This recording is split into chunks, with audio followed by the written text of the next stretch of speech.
నమస్కారం, నా పేరు బాల. బీసీఎన్ న్యూస్ కి స్వాగతం. ముందుగా ముఖ్యాంశాలు. ఆకువీడు మండలం మందపాడు గ్రామంలో మైక్రో ఫిల్టర్ వాటర్ ప్లాంట్ ను ప్రారంభించిన డిప్యూటీ స్పీకర్ త్రిబులార్. చివరి గ్రామాలకు సైతం స్వచ్ఛమైన త్రాగునీరు అందించాలనే లక్ష్యంతో పనిచేస్తున్నామని వెల్లడి. రామతీర్థంలో గిరి ప్రదక్షిణ కోసం నిర్మించిన రోడ్డును వర్చువల్ గా ప్రారంభించిన డిప్యూటీ సీఎం పవన్.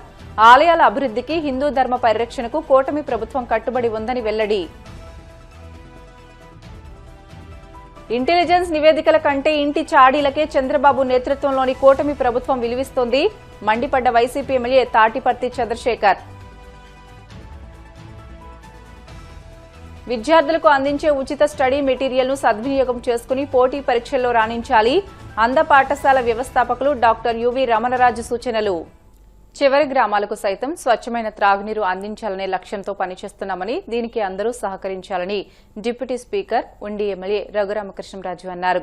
పశ్చిమ గోదావరి జిల్లా ఆకువీడు మండలం ఐభీమవరం శివారు మందపాడు గ్రామంలో కెనరా బ్యాంక్ సిఎస్ఆర్ నిధులు 5 లక్షలు, మండల పరిషత్ నిధులు 4,50,000 రూపాయల నిధులతో ఏర్పాటు చేసిన మైక్రో ఫిల్టర్ వాటర్ ప్లాంట్ ను టీటీడీ మాజీ చైర్మన్ కనుమూరి బాపిరాజుతో కలిసి ఆయన ప్రారంభించారు. అనంతరం ఎంపీ లార్డ్స్ మిగిలిన సొమ్ము 8 లక్షల రూపాయలతో నిర్మించిన రేవును బాపిరాజు ప్రారంభించారు. ఆకువీడు మండలంలో మందపాడు గ్రామంలో ఎప్పటి నుంచో మంచి తాగునీటి సమస్య ఉంది. దానికి శాశ్వత పరిష్కారంగా కెనరా బ్యాంక్ వాళ్ళ సహకారంతో, వాళ్ళ సిఎస్ఆర్ నిధులతో, గ్రామస్తుల సహకారంతో 5 లక్షల లీటర్ల మైక్రో ఫిల్టర్ ఏర్పాటు చేయడం జరిగింది. ఇక్కడ తాగునీటి సమస్యకి శాశ్వత పరిష్కారం ఈ రోజు నుంచి ఉంటుంది. గతంలో ఇక్కడ ఒక గ్రామస్తులకి సౌకర్యార్థం ఒక రేవును కూడా నిర్మించమని చెప్పి అప్పుడు బాపిరాజు గారు చెప్పిన మీదట అది కూడా శాంక్షన్ చేయడం జరిగింది. ఆలయాల పవిత్రతను కాపాడతామని ఉప ముఖ్యమంత్రి పవన్ కళ్యాణ్ చెప్పారు. విజయనగరం జిల్లా రామతీర్థంలోని నీలాచలం చుట్టూ గిరి ప్రదక్షిణ కోసం 3.4 కోట్ల ఉపాధి నిధులతో నిర్మించిన రోడ్డును అమరావతి నుంచి ఆయన వర్చువల్ గా ప్రారంభించారు. ఈ సందర్భంగా పవన్ మాట్లాడుతూ, చంద్రబాబు ముఖ్యమంత్రిగా బాధ్యతలు చేపట్టిన తర్వాత దేవాదాయ మంత్రి ఆనం రామనారాయణ రెడ్డి ఆధ్వర్యంలో ఆలయాల పునర్జీవనానికి కృషి చేస్తున్నామని అన్నారు. 40 కోట్లతో 22 ప్రధాన ఆలయాల అభివృద్ది పనులు చేపడుతున్నామని అన్నారు. మన సంస్కృతిని పరిరక్షించేందుకు, సంప్రదాయాలను కాపాడేందుకు, ఆలయాల పవిత్రతను రక్షించేందుకు కృషి చేస్తున్నామని చెప్పారు. శ్రీరామనవమి ఉత్సవాలకు ముందే గిరి ప్రదక్షిణ రోడ్డును అందుబాటులోకి తీసుకువచ్చిన అధికారులకు అభినందనలు తెలియజేశారు. ఓపెనింగ్ సందర్భంగా ఈ కార్యక్రమానికి చేసిన గౌరవ జిల్లా మంత్రివర్యులు, రాష్ట్ర హోంశాఖ మంత్రి వంగల్పూడి అనిత గారికి, గౌరవ దేవాదాయ శాఖ మంత్రివర్యులు శ్రీ ఆనం రామనారాయణ రెడ్డి గారికి నా హృదయపూర్వక నమస్కారం.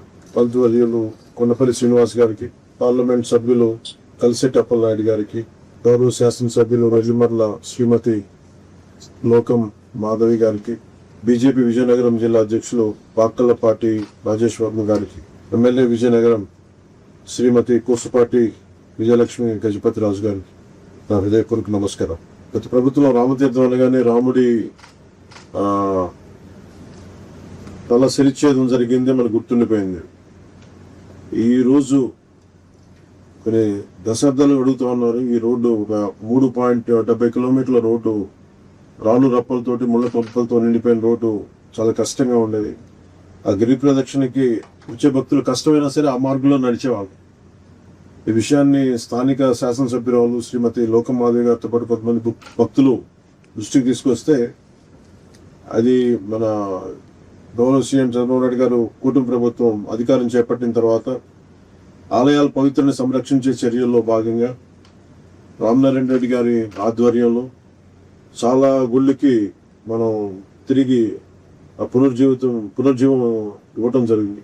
దాంట్లో భాగంగానే ఈరోజు మన రామతీర్థం గుడికి 3.70 కిలోమీటర్ల రోడ్డు 3,40,00,000 ప్రత్యేకించి జాతీయ గ్రామీణ ఉపాధి హామీ పథకం కింద గిరి ప్రదక్షిణ మార్గంలో పీటీ రోడ్డు నిర్మించాం.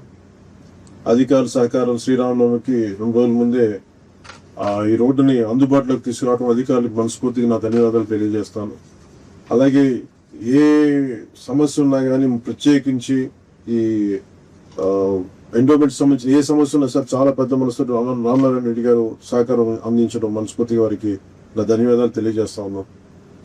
కూటమి ప్రభుత్వం అధికారంలోకి వచ్చిన తర్వాత ఆలయాల పవిత్రతను కాపాడే చర్యల్లో భాగంగా గడిచిన 20 నెలల కాలంలో ఉపాధి హామీ పథకం, పంచాయతీ రాజ్ శాసక నిధుల నుంచి దాదాపు 40 కోట్ల రూపాయలు పైగా వెచ్చించి 22 ప్రధాన ఆలయాలకి రోడ్లు వసతి కల్పించాం. శివరాత్రికి ముందే మన మంత్రి గారు కూడా పాల్గొన్నారు, మా రామనారాయణ రెడ్డి గారు కూడా. శ్రీకాళహస్తి గిరిరక్షణ మార్గాన్ని భక్తులకి అందుబాటులోకి తీసుకొచ్చాం. కోటప్పకొండ గిరి ప్రదక్షిణ మార్గంలో రోడ్లు మంజూరు చేశాం. ఈ రోజున రాముల వారి భక్తుల కోసం రామతీర్థం గిరి ప్రదక్షిణ రోడ్డుని అందుబాటులో తీసుకొచ్చాం. రాముల వారికి విగ్రహానికి వారు శిరచ్ఛేదం చేస్తే చాలా మంది భక్తుల్లో నాకు కూడా చాలా బాధ కలిగించే పనైంది ఆ రోజున. రాష్ట్రంలో చంద్రబాబు నేతృత్వంలోని కూటమి ప్రభుత్వం పాలన అంటే పచ్చపత్రికల కట్టుకదలే అన్నట్లు వ్యవహరిస్తూ ఐఏఎస్, ఐపీఎస్ అధికారులను వేధిస్తుందని వైసీపీ ఎమ్మెల్యే తాటిపర్తి చంద్రశేఖర్ మండిపడ్డారు. తాడేపల్లిలోని పార్టీ కేంద్ర కార్యాలయంలో ఆయన మీడియాతో మాట్లాడుతూ రాష్ట్రంలో నిఘా వ్యవస్థలు నిర్వీర్యమైపోయాయని అన్నారు. మాజీ సీఎస్ జవహర్ రెడ్డి నెల్లూరు వెళ్లకపోయినా ఆయన ఐఏఎస్ అధికారులతో సమావేశం అయ్యారని, ఎల్లో మీడియాలో వచ్చిన అబద్దపు వార్తను పట్టుకుని నీలకంఠారెడ్డి లాంటి అధికారులను బదిలీ చేయడం అత్యంత దుర్మార్గమని ఆగ్రహం వ్యక్తం చేశారు. ఇంటెలిజెన్స్ నివేదికల కంటే ఇంటి చాడీలకే ఈ ప్రభుత్వం విలువిస్తుందని ఆక్షేపించారు. ఈ రాష్ట్రంలో ఉన్నటువంటి ఇంటెలిజెన్స్ వ్యవస్థ గాని, ఐబీ గాని, స్పెషల్ బ్రాంచ్ల నివేదికలు వాటి యొక్క పనితీరుపై ఆధారపడకుండా పచ్చ పత్రికల్లో వచ్చేటటువంటి కట్టుకథల మీదే ఆధారపడి అధికారుల మీద, ఐఏఎస్ అధికారుల మీద, ఐపీఎస్ అధికారుల మీద విచ్చలవిడిగా పెట్టరేగిపోయి బదిలీల పేరుతోటి అరాచకం కొందరిని, కేసుల పేరుతోటి మరికొందరిని ఎంత దారుణంగా హింసిస్తున్నారంటే ఈ రాష్ట్రంలో ఏ విధంగా ఉందంటే పాలన ఒక పక్కన పాలన పడకేసింది, కక్ష ప్రతి ఇంటి గడపకి తొక్కింది. మేము ప్రతి గడపకి రేషన్ డోర్ డెలివరీ చేస్తే వీళ్ళు ప్రతి గడపకి కక్ష రాజకీయాల్ని పరిచయం చేశారు. వీళ్ల పరిపాలనలో అనుమానం పెనుభూతం అయిపోయింది. చంద్రబాబు నాయుడు గారు ఎప్పుడూ లేనంతగా తడబాటు కనపడుతూ ఉంది. ఎందుకు చంద్రబాబు గారు అంత తడబడిపోతున్నారు? మీకు 150 పైన సంఖ్య ఉంది. మీ కొడుకు మిమ్మల్ని వెన్నుపోటు పొడుస్తాడని ఒకవైపున భయపడుతున్నట్టున్నారు, ఇంకొక వైపున పవన్ కళ్యాణ్ గారు పొడుస్తాడేమోనని ఇంకొక వైపున భయపడుతున్నారు, మరో వైపున అధికారులు, ఐఏఎస్ ఆఫీసర్లు పొడుస్తారని మరొక వైపున భయపడిపోతున్నట్టుగా మీ యొక్క తడబాటు చూస్తుంటే దినదిన గండం 100 ఏళ్ల ఆయుష్ లాగుంది మీ యొక్క పదవి కాలం. మీరు గతంలో నేను అంత చేశాను ఇంత చేశానని చెప్పుకునేటటువంటి వ్యవహారం మీద ఉన్న ధ్యాస ఏమీ చెయ్యలేదు అనేటటువంటి నిజాన్ని ఒప్పుకోవడంలో కానీ దాన్ని సవరించుకోవడంలో గాని మీకు కనపడట్ల. ఈ రాష్ట్రంలో నేను నిఖార్సైన, నేను నిప్పు లాంటి నాయకుడిని చెప్పుకునేటటువంటి చంద్రబాబు నాయుడు గారు ఇవాళ నిఘా వ్యవస్థలను కూడా నమ్మకుండా ఏ విధంగా తడబాటు పడుతున్నాడో ఒకసారి చూడండి. అసలు జరిగినటువంటి కథ ఏంటి? ఒక మాజీ ఆఫీసర్ దగ్గర పెళ్లి జరుగుతుంటే నెల్లూరుకి నీలకంఠారెడ్డి గారు వెళ్లారు అని, అక్కడేదో జవహర్ రెడ్డి గారితో కలిశారని, జవహర్ రెడ్డి గారు కొంతమంది ఐఏఎస్ తోటి అక్కడ మీటింగ్ పెట్టారని ఒక వండి వార్చి అల్లినటువంటి కథని, ఎల్లో మీడియాలో వచ్చినటువంటి కథని బేస్ చేసుకుని నీలకంఠారెడ్డి గారిని బదిలీ చేయడం ఏంటండి? ఎంత దుర్మార్గం ఇది! నీలకంఠారెడ్డి గారు అటెండ్ అయినటువంటి ఆ ఫంక్షన్ కి జవహర్ రెడ్డి గారు అసలు వెళ్లనే లేదు, నెల్లూరుకే వెళ్లలేదు. వెళ్లనటువంటి వ్యక్తి ఏ విధంగా మీటింగ్ నిర్వహిస్తారు అక్కడ? ఎందుకు అంటే ఉలిక్కి పడుతున్నారు? ఎందుకు ఇంటెలిజెన్స్ వ్యవస్థకి విలువ లేకుండా మీ ఇంటి చాడీలకే విలువెందుకు ఇస్తున్నారు? ఈ రోజు రాష్ట్రంలో అనేక మంది అధికారుల మీద, ఒక పిఎస్ఆర్ ఆంజనేయులు గారు కావచ్చు, పివి సునీల్ కుమార్ గారు కావచ్చు, కాంతిరాణ టాటా గారు కావచ్చు, నాయక్ గారు కావచ్చు, సంజయ్ గారు కావచ్చు, జాషువా గారు కావచ్చు, విశాల్ గున్ని గారు కావచ్చు, ఏంటి వీళ్ళు చేసినటువంటి పాపం? గత ప్రభుత్వంలో పనిచేస్తే ఈ రకంగా వారి మీద దాడులు చేస్తారు. విద్యార్థులకు అందించే ఉచిత స్టడీ మెటీరియల్ ను సద్వినియోగం చేసుకుని పోటీ పరీక్షల్లో రాణించాలని అంద పాఠశాల వ్యవస్థాపకులు డాక్టర్ యువి రమణరాజు అన్నారు. పశ్చిమ గోదావరి జిల్లా భీమవరం రమణరాజు అంద పాఠశాలకు గురువారం శ్రీ విజ్ఞాన వేదిక ఆధ్వర్యంలో సివి రామన్ స్కూల్ విద్యార్థులకు సుమారు 12,000 విలువ కలిగిన స్టడీ మెటీరియల్స్ ను అందించారు. ఈ సందర్భంగా రమణరాజు మాట్లాడుతూ అంద విద్యార్థులకు అవసరమైన అంకగణితం, జ్యామితి వంటి వాటిని నేర్చుకోవడానికి స్టడీ మెటీరియల్స్ ఎంతో ఉపకరిస్తాయని అన్నారు. ఆడియో పుస్తకాలు, పాడ్కాస్టుల ద్వారా విద్యార్థులు పాఠ్య పుస్తకాలను సులభంగా అర్థం చేసుకుంటున్నారని అన్నారు. CV Raman school director Ravanam Venugopalarao మాట్లాడుతూ అంధ విద్యార్థుల్లో అక్షరాస్యతను పెంచేందుకు, వారిని స్వావలంబనగా మార్చేందుకు ఇటువంటి స్టడీ మెటీరియల్స్ కీలక పాత్ర పోషిస్తాయని అన్నారు. స్కూల్ పిల్లలు చేసేది చిన్న సాయమైనా కూడా దాన్ని వృతాభక్తిగా స్వీకరించి రమణరాజు గారు నడుపుతున్నటువంటి ఈ యొక్క పేద విద్యార్థుల ఆశ్రమానికి మా వంతు మా సహాయం చేయడానికి మేము చాలా ఆనందిస్తున్నాం. ఈ యొక్క కృషిలో మా విద్యార్థులు అందరూ కూడా పాల్గొని వారి యొక్క సహాయంతో ఈ కార్యక్రమాన్ని మనం చేయడం జరుగుతుంది. ఇక ముందు కూడా మా వంతు సహాయం చేయడానికి మేము ముందుంటామని చెప్పని సమనీయంగా తమరికి మనవి ఉన్నా ఇప్పుడు ఈ పిల్లలకి ఈ ఏడాది 3వ 4వ కార్యక్రమం కింద చెబుతున్నారు. చాలా సంతోషం. అడ్మినిస్ట్రేషన్ సైడు అటు యాజమాన్యం ఇటు టీచింగ్ స్టాఫ్ అందరూ కూడా కలిపి ఈ పిల్లలకి ఈ చిన్నటి నుంచే కొంచెం దాతృత్వం అనేది నలుగురికి మనతో పాటు మిగతా వాళ్ళకి సాయం చేయటం అనేది అలవాటు చేయటం అనేది చాలా సంతోషం సార్. మీరు మీ పిల్లల్లో ఇప్పటి నుంచి విత్తనాలు వేసినట్టు అనమాట.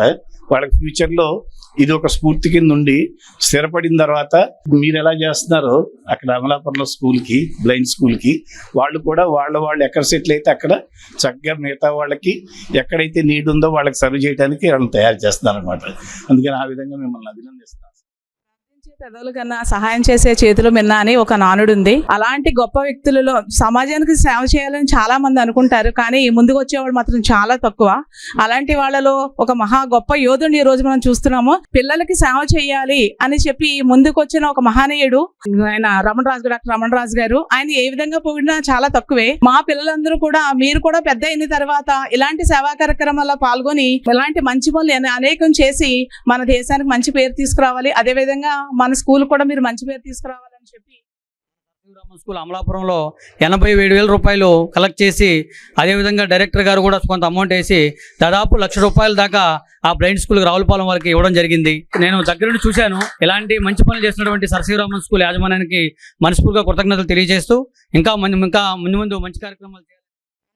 మనకి భగవంతుడు ఆశీస్సుల వల్ల మన బాడీలో ప్రతి పార్ట్ పనిచేస్తుంది. కానీ మనకి మెయిన్ కావాల్సింది కళ్ళు. అది లేకపోతే మనం ఏమీ చేయలేం, 2 అడుగులు కూడా వేయలేం. అలాంటిది వాళ్ళు చదవాలి అనేటువంటి నేను వచ్చిన నుంచి చూస్తున్నాను. వాళ్ళు చాలా ఇంట్రెస్ట్గా నేర్చుకుంటున్నారు. మాస్టర్ గారు చెప్పినటువంటిది వాళ్ళ డౌట్స్ని అడుగుతూ వాళ్ళు చాలా ఇంట్రెస్ట్గా నేర్చుకోవడం జరుగుతుంది. ఇందులో చదివినటువంటి పిల్లలకి 25 మంది పిల్లలకి గవర్నమెంట్ జాబ్స్ కూడా వచ్చాయట. చాలా ఆనందంగా అనిపించింది. వాళ్ళు కూడా మంచి పదవుల్లో ఉన్నారట. వాళ్ళని చూసి మా పిల్లలు కూడా కొంచెం స్ఫూర్తిగా తీసుకుని ఇక మీదట ఏ రీజన్స్ ఎందుకు స్కూల్కి రాలేదు, ఎందుకు వర్క్స్ చేయలేదు అంటే రీజన్స్ ఏమీ చెప్పకుండా స్పోర్టివ్గా తీసుకుని వాళ్ళు కూడా లైఫ్లో మంచి ప్లేస్లో సెటిల్ అవుతారని చెప్పేసి ఆశిస్తున్నారు.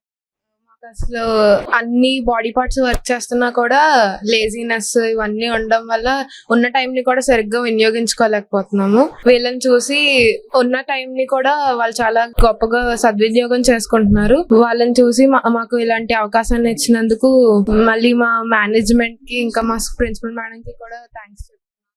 బ్రిటన్లో షార్ట్ బ్రేక్ తీసుకుందాం. స్టీవితాజ్.